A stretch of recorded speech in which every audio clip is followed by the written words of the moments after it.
Hello and welcome to Renew by Down to Earth Ministries. My name is Isaiah Powell. I'm the founder and director of DTEM, and I'm going to be your host for today's episode of Renew. As we continue on in our mini-series as we're looking at when Jesus cried.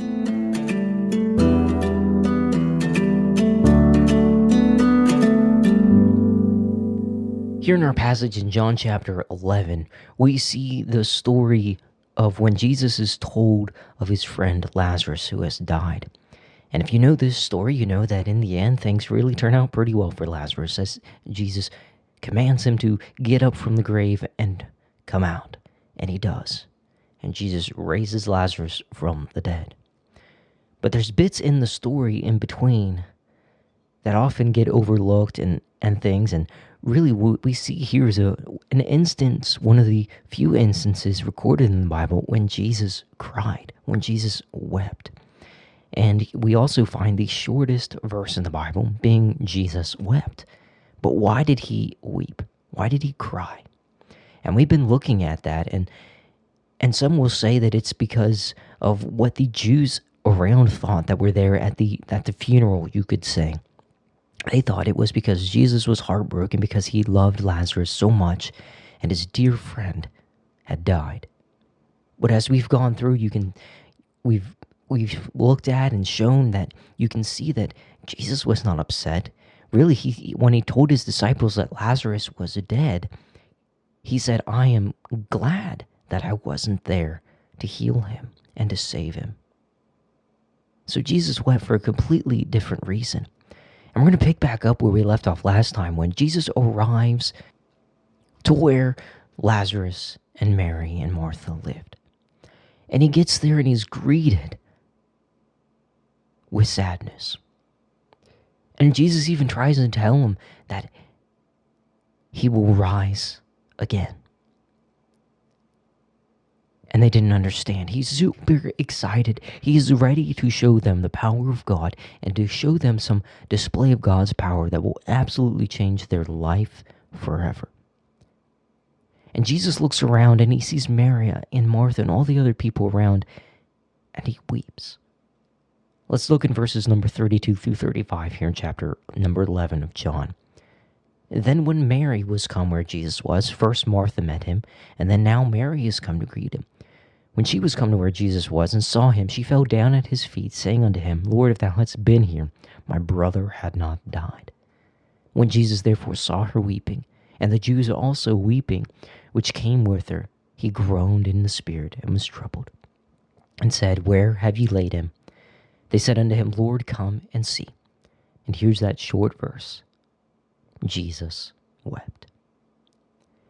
Jesus looks around and he's greeted by Mary and previously by Martha a little farther out, and everyone is upset. Everyone is sad, and Jesus tells them that he will rise again and that he is the resurrection and the life. See, Jesus had everything that they needed in this moment. He had the answer to their problem. He was all that they needed. But they didn't see it. And for that reason, he wept. See, when we cry, crying is because the heart is broken. They say that the eyes are the window to the soul, and it's as if tears are when the emotions of a broken heart are pouring out. So why did Jesus cry? Because he had everything that they were looking for, everything that they needed. And he tried to tell them. But at this moment, they did not see it. And really, today we do that all the time. We have all these problems and pains and sins and burdens, and Jesus is there telling us that he has what we need. But we go on and we pass him by. We ignore that. We go about our day trying to figure out everything out on our own. We face our temptations, we face our problems, our pains. We try and deal with our sin and our problems and our struggles on our own. And Jesus sees us and he weeps because he has everything that we need. He's the answer, and we don't see it. Luke 19:41 recounts another instance where Jesus wept. As looking over the city of Jerusalem, he sees what awaited them without turning to the Lord. And it broke his heart because he knew what was to come, and he wept. He had all that they needed. He was the answer to their problems. He was the one that they longed and wanted for. He is the healing for our hurts. He has everything that we need, but if we don't truly believe and let him in and let him work, it breaks his heart. See, just having a knowledge of what God does doesn't solve the problems. Mary and Martha knew of Jesus. They knew of his power. And Martha even said, "Yes, I know my brother will rise again, and I know that you are the Christ." But still she wept because she didn't truly believe and understand.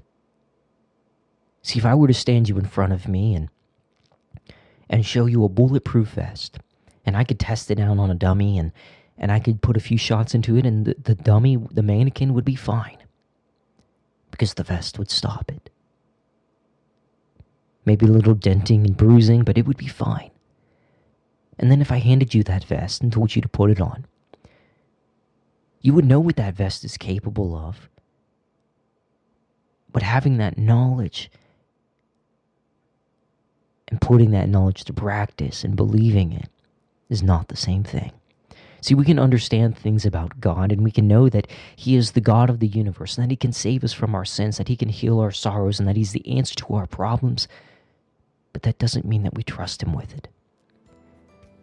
See, we sing songs of worship and praise to God about what all he's capable of.